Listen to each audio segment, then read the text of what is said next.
Salve, salve, nação flamenguista. Pessoal, o Flamengo se preparando aí para o seu terceiro jogo no Mundial de Clubes, né, contra o Los Angeles. E a expectativa do torcedor flamenguista é manter o mesmo desempenho, né? Uma boa vitória, vencer e convencer é o dilema. E a mídia discutindo, né, a preparação do Mengão e também já discutindo o que pode vir nas oitavas de final. Boca ou Benfica? Quem você prefere? A mídia aí já tem o favorito, né? Eu também estou como o pessoal aí da ESPN, né? Eu prefiro o Benfica, até porque se for o Boca, né, é um jogo mais troncado, é um jogo sul-americano, os caras é catimbeiro, gosta daquela provocação. Já os portugueses do Benfica não, apesar de ser um time europeu, eu acho que o futebol do Flamengo se adapta melhor, né? Vai ter mais espaço, com certeza vai sofrer mais do que o Boca, né? Mas eu acho que o Flamengo tem amplas condições de passar pelo Benfica. Vamos ver o que a mídia tá achando aí, né? Cresce do vídeo, ESPN Brasil, link na descrição. Final do vídeo, deixa a minha opinião, pessoal. Vamos lá, vamos acompanhar. Vamos de volta, Fã de Esportes. É hora da gente falar sobre o Flamengo aqui no Mundo F. O Flamengo que tem a sua atuação só lá na terça-feira, mas a nossa equipe está ali, ó, seguindo o time para saber todas as informações sobre o Flamengo. Então a gente vai direto lá para os Estados Unidos conversar com Pedro Ivo Almeida, porque, Pedro, seja bem-vindo aqui no Mundo F. Estamos falando do time que é o líder do Grupo D, que vai enfrentar nessa última rodada o Lanterna, o Los Angeles FC. É isso mesmo? Traga mais informações, por favor. Tudo bem, Natasha? Um beijão para você, Jailson, Dom, que o Fã do Esporte ligado aqui com a gente. Sim, nossa equipe está aqui pelos Estados Unidos, agora um pouco dividida. Eu sigo aqui em Atlantic City na cola do Flamengo, que ainda treina aqui daqui a pouco, treina amanhã de manhã também aqui, depois ruma para Orlando. Nosso Mendel Bidlovski já está a caminho de Orlando para receber o Flamengo lá amanhã na parte da tarde, quando a delegação chegará por lá, para o jogo de terça-feira contra o Los Angeles FC. Você falou muito bem. Jogo contra o Lanterna, Flamengo líder, Flamengo classificado, Flamengo já com o primeiro lugar garantido e um clima de muita tranquilidade por aqui, Natasha. Bastante tranquilidade mesmo, vocês devem perceber, estou aqui na frente do hotel que serve de concentração para o Flamengo em Atlantic City, New Jersey. Praticamente nenhuma movimentação de torcedores. A única movimentação por aqui pela manhã foram dos jogadores, regressando da folga.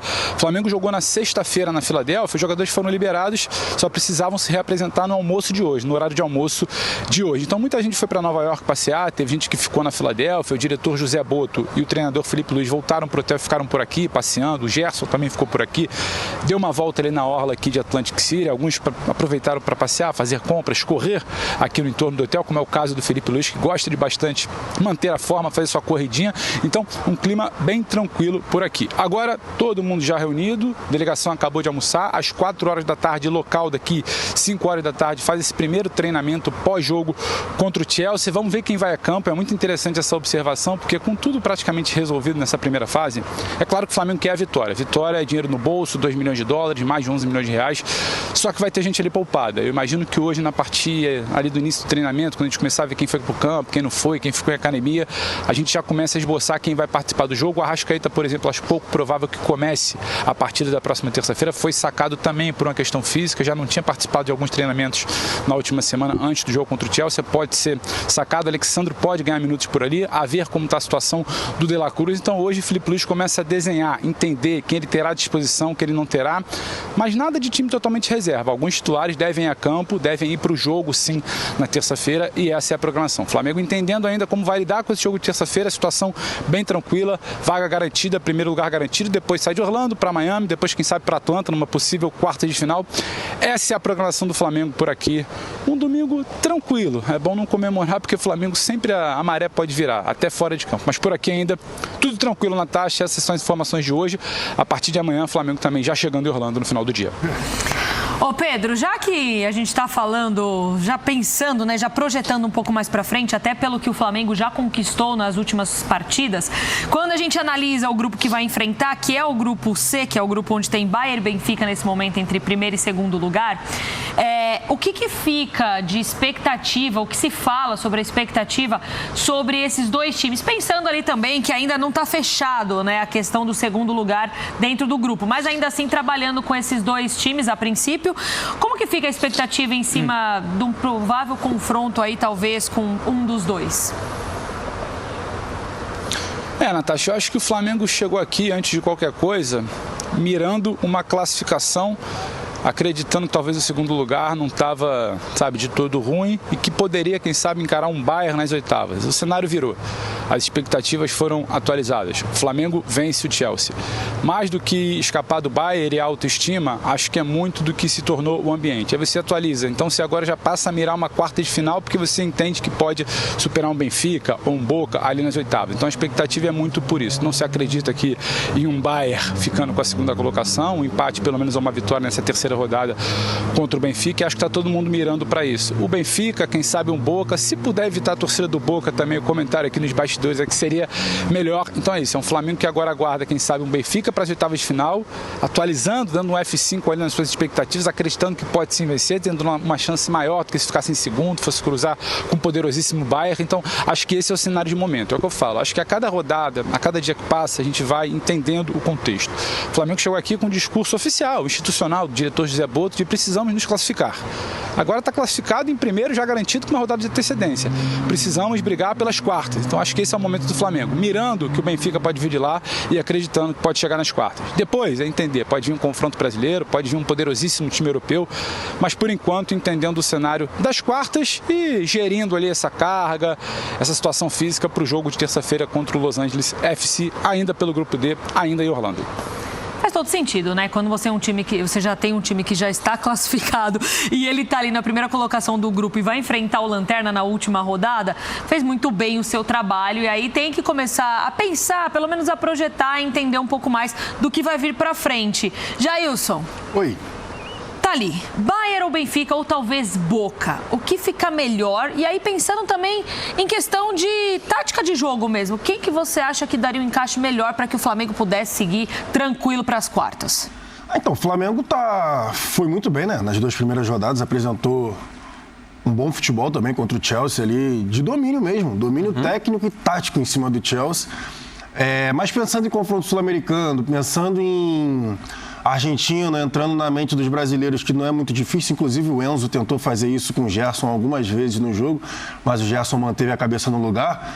Eu acredito que seja um confronto um pouco mais aberto para o Flamengo enfrentar, por exemplo, o Benfica. Continuar escapando do Bayern, óbvio, porque o Bayern, assim como o PSG, Manchester City, Real Madrid, para mim, são os times da primeira prateleira, né, dessa competição, de força dos times europeus. Mas eu acredito sim que o Benfica, acho que a torcida do Flamengo hoje prefere enfrentar o Benfica do que o Boca. Mesmo sabendo que o Boca é mais frágil do que o time do Benfica, só que tem toda essa questão mesmo, né, de confronto e rivalidade sul-americana. Sim. Então, não... Pô, você é maluco? Você tá falando que é mais tranquilo enfrentar o Benfica? Eu tô falando pela questão de rivalidade mesmo. Acho que seria um pouco mais aberto. Acho que o Boca Juniors ficaria um pouco mais trancado lá atrás, sabe? E com o Benfica poderia ser um jogo de maior trocação pro Flamengo. Pedro, deixa eu me despedir de você, já que o Flamengo está num dia sossegado. Não sei o que os chefes te falaram, mas estou te liberando. Vá fazer compras, vai correr na orla da praia. Mas se for fazer compras, lembra da gente. Mas agora já falou no ar, né, Pedro? Eu vou falar um pouquinho mais baixo aqui, pior que o dia tá tranquilo pro Flamengo, mas daqui a pouco eu saio daqui, vou direto pro treino. Tem treino 4 horas daqui, depois tem link na programação. A gente tá aqui o dia inteiro para passar as informações de Flamengo. Hoje eu tô sozinho por aqui, a rapaziada já se mandou para Orlando porque tem que receber o Flamengo. Então não tem lá muito tempo não. E hoje é domingo, né, Natasha? Hoje as lojas fecham cedo por aqui e caminhada no calçadão, eu vou te contar um negócio. Não tá com cara, não. Pedro, um ótimo trabalho pra você. A gente se fala em breve por aqui. Um beijo. Vamos lá, beijão pra você, Donk, Jailson, Natasha, todo mundo aí. E a gente segue por aqui, seguindo os times brasileiros, e agora a gente fala sobre o Botafogo. Essa sonora do Guardiola é muito boa e ela abre vários debates. Nossa, vários debates.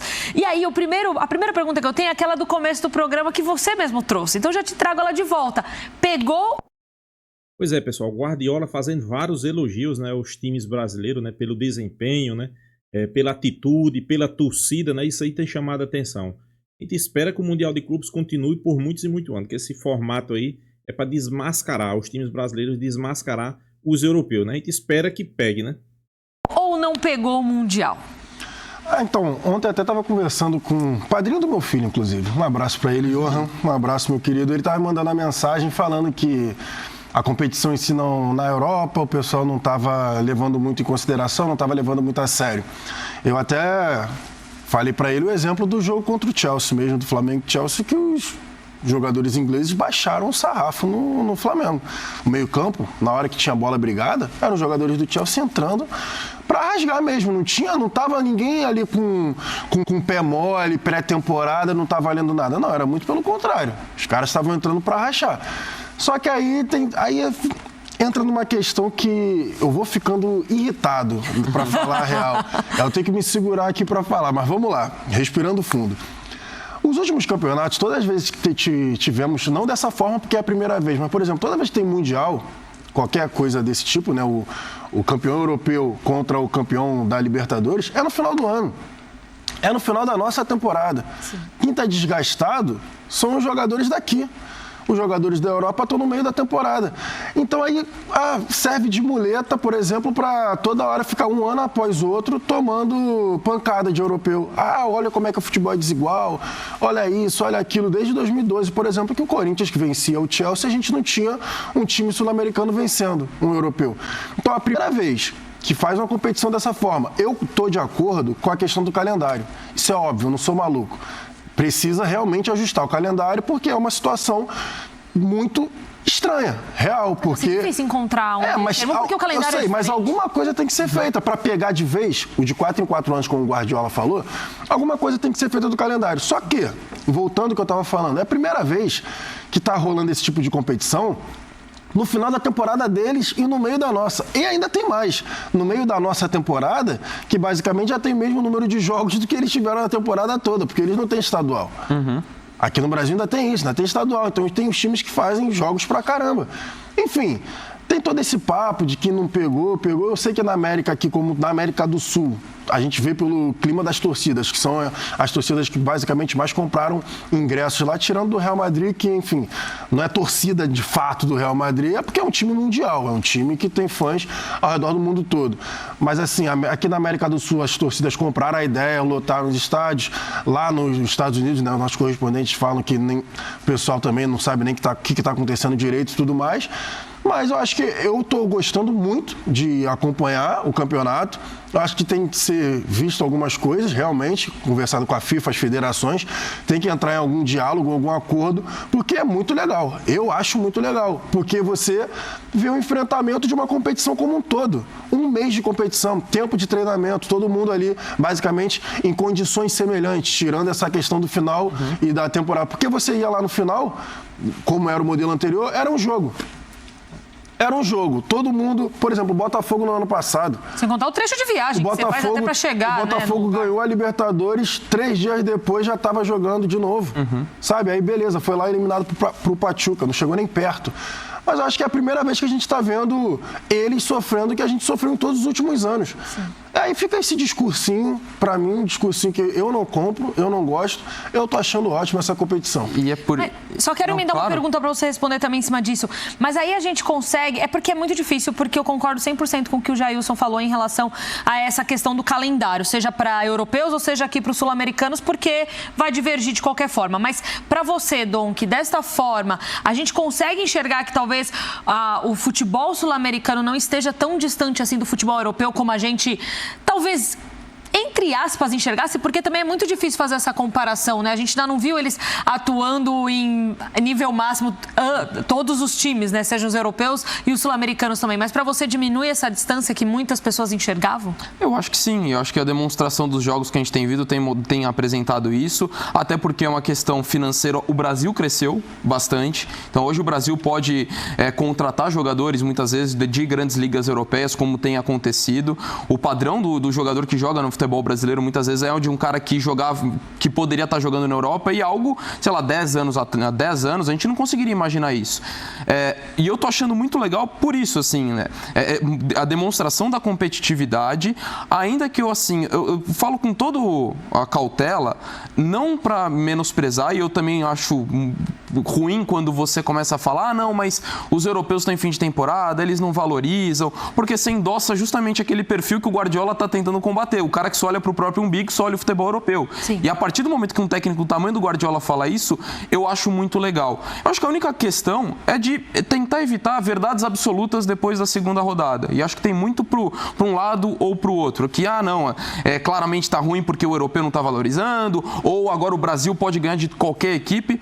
Acho que a gente tem que esperar, ver até o final do torneio como é que vai ser e curtir esse momento, se permitir, porque senão você fica sempre colocando pontos contrários, quando é evidente que o futebol brasileiro, o nível da competitividade aumentou.